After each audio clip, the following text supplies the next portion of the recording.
Hello बच्चों, कैसे हो आप सब लोग। मैं निहारिका फिर से एक बार आप सब बच्चों का स्वागत करती हूँ आपके अपने उदय बैच में। और मैं उम्मीद करती हूँ आप बच्चे मस्त होंगे, स्वस्थ होंगे, खूब बढ़िया से अपनी पढ़ाई कर रहे होंगे। तो बच्चों, आज हम लोग बढ़ चुके हैं हमारे लेक्चर नंबर 23 की तरफ। और आज हम लोग क्या करने वाले हैं, हम लोग करने वाले हैं एक बहुत अच्छी पोम जिसका नाम है बच्चे नो मैन आर फॉरेन। तो नो मैन आर फॉरेन बच्चों हमारे एकता के ऊपर, भाईचारे के ऊपर, बराबरता मेंटेन करने के ऊपर एक बहुत खूबसूरत सा चैप्टर होने वाला है, जिसमें हम लोग ये देखने वाले हैं कि किस तरीके से कोई भी इंसान फॉरेन नहीं है। यानी हमारे पोएट हमें ये शिक्षा देना चाहते हैं कि कोई भी इंसान डिफरेंट नहीं है, कोई भी इंसान अलग नहीं है, सारे लोग बराबर हैं। और अगर इंसान बराबर है तो बराबरता के साथ साथ वो क्या क्या ऐसी चीज़ें कर सकता है जिसे वो ये चीज़ को दिखाएगा, लोगों को दर्शाएगा कि जो भी उनकी ज़िंदगी में हो रहा है सब लोग एक जैसे ही हैं। तो आइए बच्चों, स्टार्ट करते हैं हमारे नो मैन इन फॉरेन नाम की इस पोम को।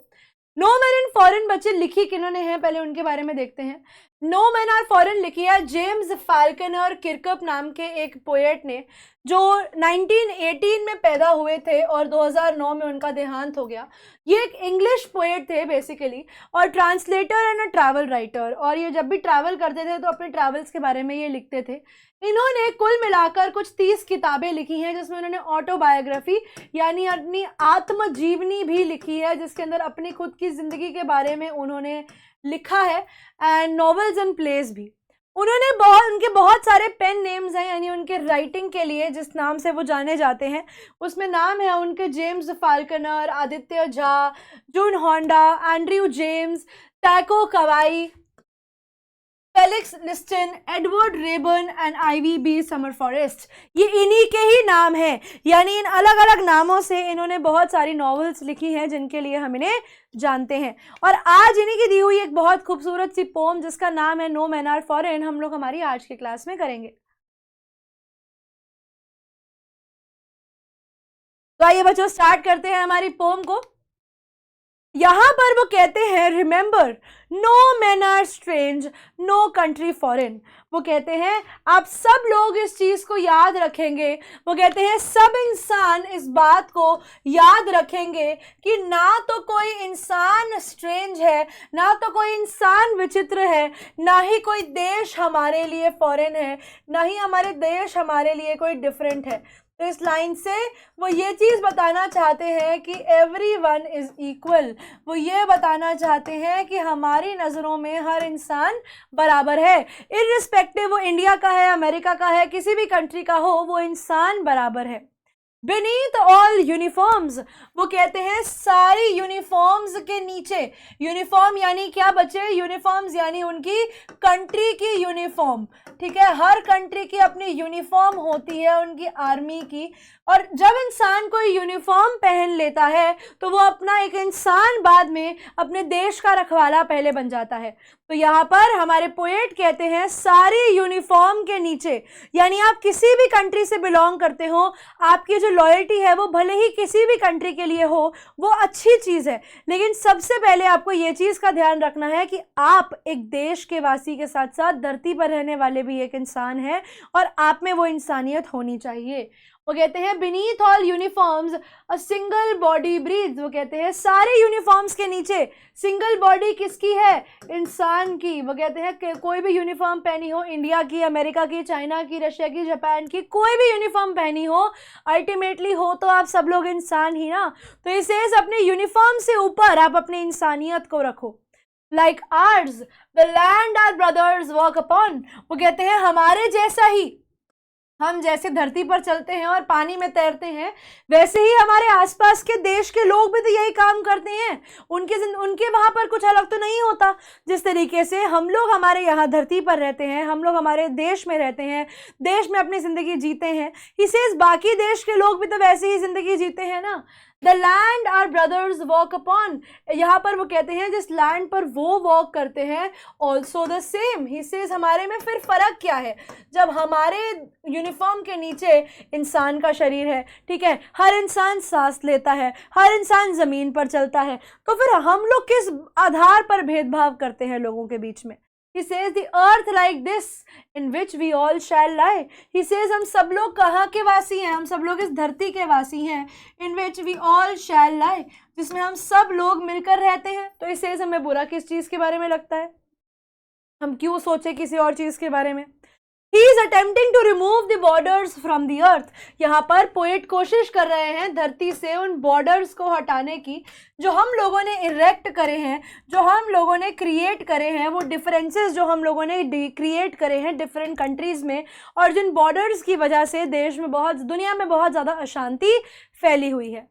वो कहते हैं कोई भी कंट्री फॉरेन नहीं है. क्यों? क्योंकि आप सब लोग इंसान हैं.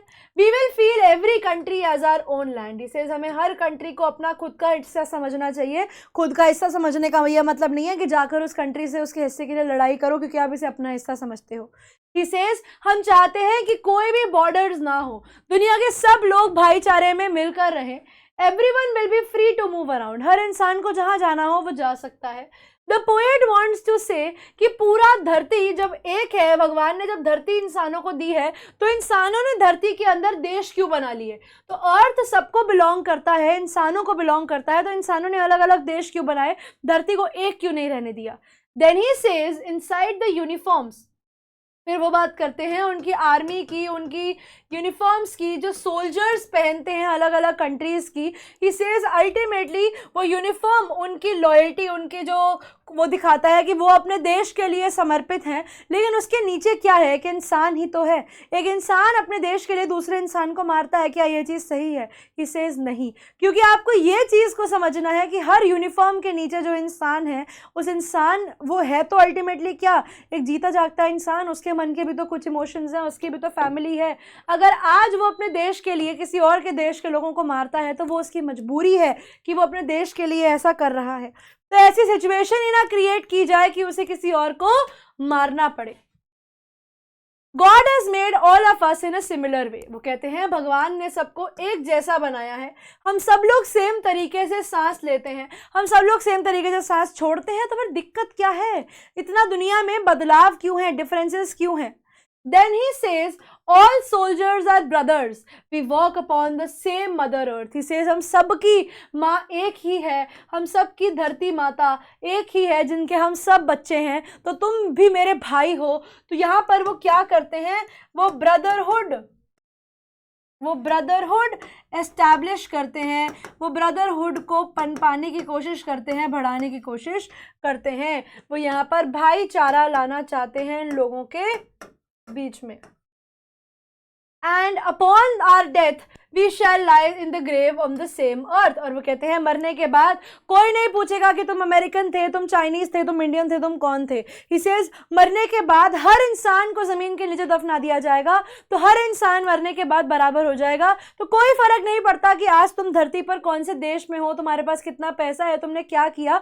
कोई भी इंसान अलग नहीं है, क्योंकि मरने के बाद किसी की कोई पहचान नहीं है. हर इंसान सिर्फ एक इंसान के फॉर्म में जाएगा. तुम चीनी इंसान, तुम अमेरिकी इंसान, तुम भारतीय इंसान के नाम से नहीं, तुम सिर्फ इंसान के नाम से जाने जाओगे. They too are aware of sun, air and water. He says जिस तरीके से हमें सन के बारे में पता है, एयर के बारे में पता है, वाटर के बारे में पता है, वैसे ही दुनिया में रहने वाले बाकी लोगों को भी ये सारी इंफॉर्मेशन है. तो जो इंफॉर्मेशन तुम्हें है वो इंफॉर्मेशन उन्हें भी है. फिर तुम और उसमें डिफरेंस क्या हुआ? They are fed by peaceful harvest. He says जिस तरीके से आप लोग खाना खाते हो, जो आपको मिलता है पीसफुल हार्वेस्ट से, यानी जो आपको मिलता है खेती बाड़ी से. पीसफुल क्यों? वो कहते हैं क्योंकि आपके देश की कंडीशंस इतनी अच्छी थी कि आपको एक पीसफुल हार्वेस्ट मिलता है. आपको एक ऐसा हार्वेस्ट मिलता है जो पीसफुल है, यानी जहाँ पर आपको वो खाना खाने को मिलता है जो बिना किसी परेशानी के हो, जहाँ पर कोई लड़ाई झगड़ा नहीं हुआ हो उस खाने को उगाने के लिए. By wars long winter starved. He says जिस तरीके से आप पीसफुल फसल खाते हो और जब वॉर हो जाती है तो आपके यहाँ पर भी सर्दियों में आपको भूखा रहना पड़ता है. ही सेज जैसा आपके साथ होता है वैसा हर देश में होता है. जब यहाँ पर एक समय पर अमन चैन और शांति होती है, वहाँ पर दूसरी तरफ पे कभी कभी लड़ाई झगड़े भी होते हैं, वॉर्स भी होती हैं. तो इससे फ़र्क क्या है? जब अच्छा टाइम होता है तो आप लोग भी अच्छा खाते हैं, और जब बुरा समय आता है तो आप भी लड़ाई की वजह से स्टार्व करते हैं, आपको भी भूखा रहना पड़ता है. तो जब सब कुछ सेम है तो फिर फर्क कहाँ है? देयर हैंड्स आर आर्स, इसे उनके पास 6 उंगलियों वाले हाथ तो है नहीं, उनके हाथ भी हमारे जैसे हैं। And their lines we read, he says जैसे हम पढ़ाई करते हैं, दे आर ऑल्सो एजुकेटेड, वो भी हमारे जैसे एजुकेटेड है। तो इसे ये सारी चीजें तो सेम है, फिर फर्क कहाँ है? A labour not different from our own, he says खाना कमाने के लिए, खाना खाने के लिए वो लोग भी हार्डवर्क करते हैं, वो लोग भी मेहनत करते हैं। तो जैसे मेहनत वो करते हैं वैसे ही मेहनत हम करते हैं। हर इंसान की ज़िंदगी जीने का तरीका तो सेम है, भले ही वो इंडिया में रही या कहीं बाहर। तो फ़र्क कहाँ पे आता है? इसे फिर डिफरेंस क्या है? डिफरेंस तो कोई है ही नहीं। तो अगर डिफरेंस है ही नहीं तो हमने ये भेदभाव बनाया ही क्यों हुआ है? तो पोएट बड़े ही समझदारी से हमारे आगे कुछ सवाल रखते हैं जिनके जवाब वो हमसे चाहते हैं। They refer to the people जो बाकी कंट्रीज से बिलोंग करते हैं।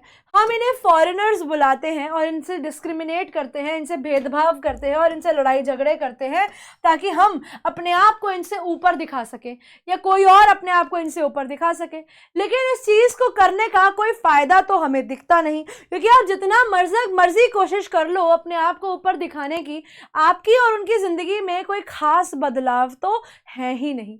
The poet says कि nature has given all the bounties to the people just like he has given to us. He says, आप वो कहते हैं enjoyable things, वो कहते हैं भगवान ने सबको बराबर की चीज़ें दी हैं। जो चीज़ें उन्होंने आपको एंजॉय करने के लिए दी है ज़िंदगी में, वैसे ही वो सारी चीज़ें उन्होंने उनको भी दी हैं। तो जो चीज़ें आपके पास हैं वो उनके पास भी हैं। हर एक के पास सनलाइट है ग्रो करने के लिए, हवा है सांस लेने के लिए, पानी है पीने के लिए, खाना है खाने के लिए, ये सब भगवान ने सबको बराबर दिया है। विच मीन्स भगवान ने तो लोगों के बीच में भेदभाव नहीं किया, उन्होंने तो डिफरेंशिएट नहीं किया लोगों के बीच के अंदर, ना डिफरेंट कंट्रीज में भेदभाव किया कि भैया मैं इंडिया को ज़्यादा दूंगा, चाइना को कम दूंगा, अमेरिका को ज़्यादा दूंगा, रशिया को कम दूंगा। नहीं, we all do farming during the time of peace. He says शांति के समय में सब लोग फसल उगाते हैं, लेकिन जब वॉर नहीं होती तो सब लोग एंजॉय करते हैं। जब वॉर आती है तब सब लोग लड़ाई करते हैं। He says जब वॉर नहीं होती तो हम लोग बड़ी ही रिलैक्स जिंदगी जीते हैं। जैसे हम रिलैक्स जीते हैं वैसे सामने वाला भी रिलैक्स जिंदगी जीता है, वो सब चीजें एंजॉय करता है जो नेचर देता है। Further he adds the way we starve during the wars, और उसके बाद वो बताते हैं कि जब वॉर आती है तब हम लोगों को भी युद्ध के समय में भूखा रहना पड़ता है, वैसे ही वो लोग भी सेम चीज करते हैं। And by during the wars and winter time is the same for those belonging to those of the other countries। जिस तरीके से शांति के समय में हम लोग शांति की जिंदगी जीते हैं, चैन की जिंदगी जीते हैं, और मुसीबत के समय में हम मुसीबत का सामना करते हैं, बिल्कुल वैसे ही सारी दुनिया के लोग यही काम करते हैं। वो कोई भी कंट्री के हों, उनको भी फूड नहीं मिलता उस समय पे जब वॉर चल रही होती है। तो अच्छाई में, सुख में, दुख में जब सब लोग बराबर हैं तो फर्क कहाँ आता है? So he wants to say that foreigners who belong to other country and we are the same। तो हर समय वो एक सिमिलैरिटी एस्टैब्लिश करने की कोशिश करते हैं, जहाँ पर वो हमें ये समझाने की कोशिश करते हैं कि जब सब लोग बराबर हैं, जब सब लोगों में कोई फ़र्क है ही नहीं, कोई भेदभाव है ही नहीं, तो भेदभाव करना क्यों है? फिर इस भेदभाव का फ़ायदा क्या है जो आप कर रहे हो? And then the poet says that even their hands are as same as ours। He says जिस हाथों से वो मेहनत करते हैं, यानी उनके जो फिजिकल फीचर्स हैं, वो कहते हैं जो उनके फिजिकल फीचर्स हैं वो भी हमारे जैसे हैं, वो भी सेम है, उनमें भी कोई फ़र्क नहीं है। वो भी बहुत मेहनत करते हैं जैसे हम मेहनत करते हैं। ये सारे वो एग्जाम्पल्स दे रहे हैं हमारे को समझाने के लिए, रीडर को बताने के लिए कि दोनों में तो कोई डिफरेंस है ही नहीं, तो हमें भेदभाव नहीं करना चाहिए। और अगर आप ध्यान दोगे बच्चे, तो उन्होंने all the common aspects of living उठाए हैं। उन्होंने सारे के सारे वो तरीके उठाए हैं जीने के जो सबके सेम होते हैं, और वो यही कहते हैं कि जब सब कुछ सेम है तो फिर फर्क क्या है? अगर सब कुछ ही सेम है तो फिर फर्क क्या है? वो बताते हैं, remember they have eyes like arcs that wake. वो कहते हैं याद रखो, अब तुम कहते हो कि भैया वो हमसे अलग दिखते हैं, तो इससे क्या फ़र्क पड़ता है अगर वो तुमसे अलग भी दिखते हैं? उनकी जो आंखें हैं उनका क्या काम है? वो भी तुम्हें उठाने का ही तो काम करती है ना। He says आंखों का क्या काम है, वो भी तुम्हें वैसे ही उठाती हैं जैसे तुम उठते हो, उनकी आंखों का भी वही काम है, जैसे तुम अपनी आंखों से देखते हो वो लोग भी अपनी आंखों से देखते हैं। जैसे तुम्हारी आंखों के कलर से क्या फ़र्क पड़ता है, तुम्हारी आंखों के साइज़ और शेप से क्या फ़र्क पड़ता है, तुम्हारी आंखों का काम क्या है, तुम्हारी आंखों का काम है तुम्हें उठाना, तुम्हें दुनिया दिखाना, बस वही वैसी उनकी आंखें हैं, वो भी वही काम करती हैं। या तुम्हारी आंखों से तुम सोते हो, वो भी अपनी आंखों से सोते हैं। And the strength that can be one by love, he says, और उनमें भी वो ताकत है जिसको तुम प्यार से जीत सकते हो, क्योंकि किसी भी इंसान को अपने प्यार से अपने वश में करना आसान है, लेकिन अपनी लड़ाई से, अपनी दुश्मनी से, अपनी ईगो से अपने तरफ करना मुश्किल है। In every land is common life, वो कहते हैं हर जगह पर क्या है, हर जगह पर जिंदगी है, हर जगह पर ह्यूमैनिटी है, हर जगह पर इंसानियत है। They all can recognise and understand, वो सब चीज़ों के उन लोगों के पास भी थिंकिंग एबिलिटी है। सेज, आप कहते हो आप बहुत समझदार हो, आप समझदार होगे, वो लोग भी समझदार हैं, उनको भी चीज़ें समझ में आती हैं। तो सेज फिर हर तरीके से तो आप बराबर हो, तो फिर फ़र्क कहाँ है। The poet asks the reader to remember something. He says कि आपको हमेशा दिमाग में रखना चाहिए कि जो दूसरी कंट्री के लोग हैं, जिनको हम कभी कभी अपना दुश्मन समझते हैं, they are also bestowed by God with similar appearances. उनको भी भगवान ने ब्लेस किया है, उनको भी भगवान ने अपना आशीर्वाद दिया है, कई सेम चीज़ें देके जैसे भगवान ने हमें दी हैं। भगवान ने जैसे हमें आंखें दी हैं, भगवान ने उनको भी आंखें दी हैं, जो खुलती हैं और उनकी नींद खोलती हैं और बंद हो जाती हैं जब वो सो जाते हैं। सिमिलरली उन्होंने उनको वो स्ट्रेंथ दी है जिसको वो जीत सकते हैं प्यार से। ठीक है, वो कहते हैं किसी भी इंसान को जीतना है तो उसको प्यार से जीतो, उसकी दुश्मनी से नहीं। Then he says in every country, in every land, एक कॉमन चीज़ है जो कि है जिंदगी, जो कि है इंसानियत। अब आप कहीं पे भी जाओगे आपको हर देश में लोग मिलेंगे, क्योंकि लोगों से देश बनता है और देश से लोग बनते हैं, है ना। Life means all the things that are living, वो एनिमल हो, जीव जंतु हो, इंसान हो, प्राणी हो, बच्चे हो, बूढ़े हो, औरतें हो, आदमी हो, कुछ भी हो। And if we can recognize them and if we can understand their feelings and realize कि वो भी बिल्कुल हमारे जैसे हैं, फ़र्क क्या है कि वो देश के किसी दूसरे कोने में है, दुनिया के किसी दूसरी कोने में है, तो क्या हम उन्हें अपना दुश्मन बना लेंगे, वो गलत है। And there will be no fights और वॉर्स बिटवीन अस, इसे जिस दिन हम ये समझ जाएंगे कि वो भी हमारे जैसे हैं, जैसी ज़िंदगी हम जी रहे हैं बिल्कुल वैसी ही ज़िंदगी वो लोग भी जी रहे हैं, तो उस दिन हम लोगों के बीच में लड़ाई झगड़ा होना बंद हो जाएगा, हमारे बीच में से दुश्मनियाँ मिट जाएंगी। अब वो कहते हैं let us remember whenever we are told, he says आप हमेशा याद रखो जब आपको सिखाया जाता है। ठीक है, वो कहते हैं हमेशा याद रखो जब आप लोगों का ब्रेन वॉश किया जाता है, जब आप लोगों को सिखाया जाता है टू हेट आवर ब्रदर्स, जब आपको नफरत सिखाई जाती है कि इस इंसान को हेट करो, इसके देश से लड़ाई करो, इसके देश को जीतो। ही सेज उस समय आप उन चीज़ों को सुनो, लेकिन ये याद रखना कि शायद आप उनका देश तो जीत जाओगे, लेकिन इंसानियत के नाते आप हार जाओगे। वो कहते हैं कि आप याद रखना कि ये सब करके शायद आप जीत जाओगे, कोई नहीं रोकेगा आपको जीतने से, लेकिन ये सब चीज़ें करके शायद आप इंसानियत से हार जाओगे। तो वो कहते हैं let us remember whenever we are told to hate our brothers, कि अपने दोस्तों, अपने भाई बहनों को, यानी देश के लोगों को, दूसरे देश के लोगों को हेट करो। It is ourselves that we shall dispossess, he says उस समय पे आपको खुद को डिस्पोजेस करना है, not listen to them. He says उस समय पे आप लोगों को उनकी बातें नहीं सुननी है, बिट्रे देम, धोखा दो उन लोगों को, कंडेम करो, स्टॉप करो, उन्हें बोलो कि नहीं ये जो आप करवा रहे हो ये गलत है। एक इंसान को दूसरे इंसान के लिए से भिड़वा देना जस्ट बिकॉज कि वो दोनों अलग अलग कंट्रीज के हैं, ये गलत है, क्योंकि सोल्जर्स अल्टीमेटली दे तो अपनी ही जान रहे हैं ना, बिकॉज आपके बीच में दुश्मनी है, उसके लिए सोल्जर्स क्यों मरे। Remember we who take arms against each other, he says हम लोग ही हैं जो एक दूसरे के खिलाफ वेपन्स लेकर जाते हैं। जो हमसे वॉर करा रहे हैं वो तो घरों में बैठे हैं, वो नहीं मर रहे, उनके लिए हम उनकी हेट्रेड का जवाब दे रहे हैं, जो कि हमें नहीं करना है। The poet says we should remember, जब कोई भी हमें बताता है कि नफरत करो इस इंसान से, नफरत करो इस दूसरी कंट्री से, तो उसे ही अपना दुश्मन बना लो, क्योंकि वो तुम्हें इंसानियत से नफरत करना सिखा रहा है। ठीक है, वो कहते हैं कि ये क्या है, ये अगेंस्ट ह्यूमैनिटी है, ये अगेंस्ट कंट्री नहीं है। ठीक है, ये अगेंस्ट कंट्री नहीं है, मीम चल रहा है ना, ये अगेंस्ट कंट्री नहीं है, ये क्या है, ये अगेंस्ट ह्यूमैनिटी है भाई। इंसान को इंसान से भिड़वाना ये दुश्मनी के लिए नहीं है, ये इंसानियत पे एक बहुत बड़ा कलंक है। ये अगेंस्ट कंट्री नहीं, ये अगेंस्ट ह्यूमैनिटी है जो ये काम होगा। And we think someone to be our enemy, then we deprive ourselves, we cheat ourselves. ऐसे टाइम पर हम अपने आप को अपनी इंसानियत से वंचित कर रहे हैं, हम अपने आप को धोखा दे रहे हैं। अगर हम किसी इंसान के साथ गलत करते हैं तो we condemn ourselves, हमें अपने आप को रोकना चाहिए ऐसा काम करने से। He says we should stay away from such negativity, ऐसे लोगों से, ऐसी नेगेटिविटी से हमेशा दूर रहो। जो भी इंसान आपको नेगेटिविटी सिखाए, जो भी इंसान आपको हेटरेट सिखाए, उससे दूर रहो। We should not consider anyone to be our enemy. He says, किसी भी इंसान को अपना दुश्मन मत समझो। जब आप अपने आप को सामने वाले का दोस्त मान के काम करोगे तो आपकी जिंदगी बेटर चलेगी। During a war, both the parties must bear the loss. वो कहते हैं मुसीबत के समय पर, वॉर के समय पर दोनों पार्टीज लॉस फेस करती हैं, दोनों लोगों की तरफ से मौत होती है। तो ऐसी मौत का क्या फ़ायदा, जिसमें ऐसी नफरत का क्या फ़ायदा कि जो लोग लड़ रहे हैं दोनों में मौत हो जाए, लोग अपनी जान खो दें।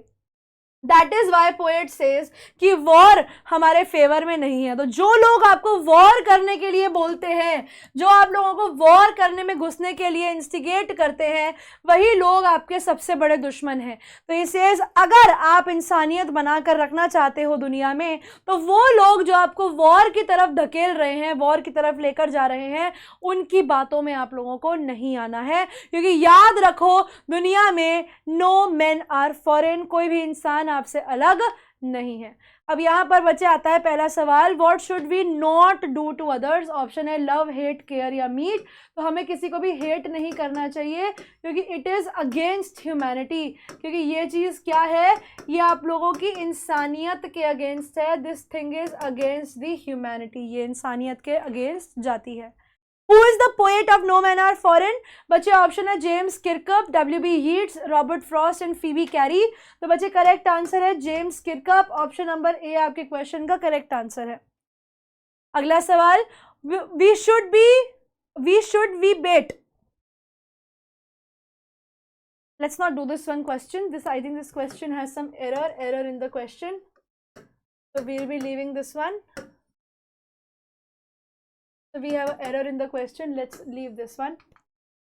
What are we people aware of? Sun, air, water या all of the above? तो सारे इंसानों को सब चीजों के बारे में पता है, तो which means all are equal in understanding. समझदारी के अंदर तो सबके पास बराबर है, यानी nobody is a lesser being. Nobody is a lesser being. कोई भी ऐसा नहीं है जिसको कम चीजें पता हो, तो वो ऑब्वियसली lesser being नहीं हो सकता, वो कम नहीं हो सकता किसी से भी। A single body breathes beneath all, uniform, soul, heads या all of the above। तो बच्चे यूनिफॉर्म जो आर्मी की लॉयल्टी है, उन सब के नीचे कौन है, सबके नीचे एक इंसान है। तो इसे आप देश के लिए करो, लेकिन देश से ऊपर इंसानियत को रखो। ऑप्शन नंबर ए आपके क्वेश्चन का सही जवाब होगा।